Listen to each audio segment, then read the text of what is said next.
membuang ancak atau memberi makan hantu syaitan ini satu daripada adat kepercayaan orang-orang yang menyembah berhala. Kerana mereka itu beriktikad bahawa hantu dan syaitan itu berkuasa menyebabkan sakit atau sampuk dan sebagainya. Maka mereka mengadakan ancak serta mengadakan jamuan atau yang seumpamanya. Telah melakukan perbuatan orang-orang musyrikin. Benda ini banyak berlaku di kampung-kampung. Mereka telah buat satu rakit daripada buluh. Kemudian mereka pun buat pulut kuning. Di atas pulut kuning tu dia letakkan ayam golek, kemudian telur ayam kampung, atau dan lain-lain. Mereka penghanyutkan ke sungai atau ke laut. Katanya untuk beri jamuan kepada hantu syaitan. Kalau tak buat macam ini, dia kata seseorang itu akan kena sakit atau kena sampuk. Ataupun seseorang yang telah sakit atau telah sampuk. Jadi untuk mengobatnya, dia kata kena beri jamuan kepada hantu syaitan begini, supaya sakit dan sampuk dia itu hilang. Maka perbuatan seperti ini adalah perbuatan orang-orang musyrikin. Ini orang-orang yang menyekutukan Allah. Kerana mereka itu beriktikad bahawa hantu dan syaitan itu berkuasa menyebabkan sakit dan sampuk. Dan satu lagi upacara yang masih dilakukan oleh orang di kampung-kampung ialah dipanggil upacara harimau. Jadi satu upacara dinamakan jamuan harimau. Upacara ini dilakukan setahun sekali di dalam beluka, di tepi-tepi hutan. Di sana dipanggil harimau yang disangkakan sakti itu, atau dipanggil harimau jadian. Sekiranya harimau itu tidak dipuja kelak, dia akan membinasakan ahli-ahli kampung, penduduk-penduduk kampung, dan binatang-binatang ternakan. Maka harimau itu dinamakan harimau maujud.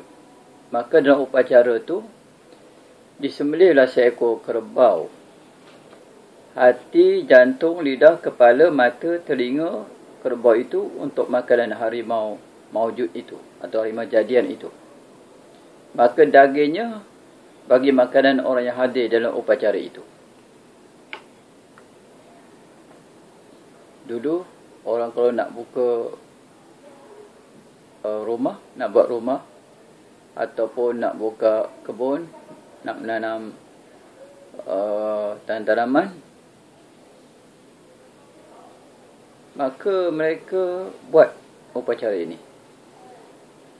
Katanya kalau tak dibuat, nanti harimau jadian atau harimau maujud ni akan datang, mungkin akan menerkam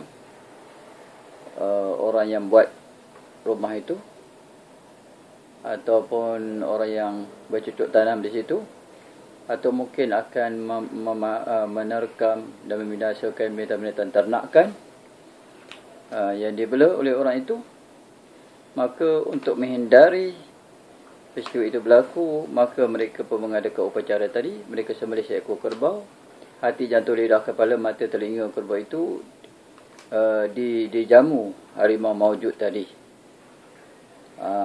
Dan dagingnya dimakan oleh orang yang hadir dalam upacara itu. Maka upacara seperti ini sebenarnya bukan daripada ajaran Islam, tetapi ia adalah diambil daripada ajaran kaum musyrikin, iaitu orang-orang yang menyembah, orang-orang yang menyekutukan Allah. Kerana mereka mempercayai bahawa hantu-hantu, jin-jin, syaitan-syaitan itu berkuasa memberi mudarat dan mendatangkan manfaat. Itulah kepercayaan orang-orang yang menyekutukan Allah dengan makhluknya.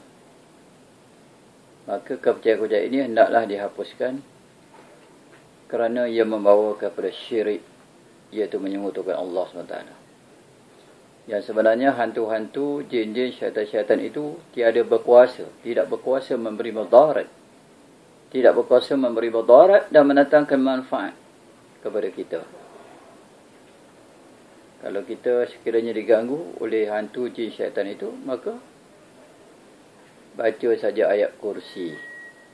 Baca saja ayat kursi dan ayat yang akhir diulang 7 kali. InsyaAllah hantu-hantu, jin, syaitan, iblis, ifrit semua akan lari. Kalau dia tak lari, dia akan terbakar.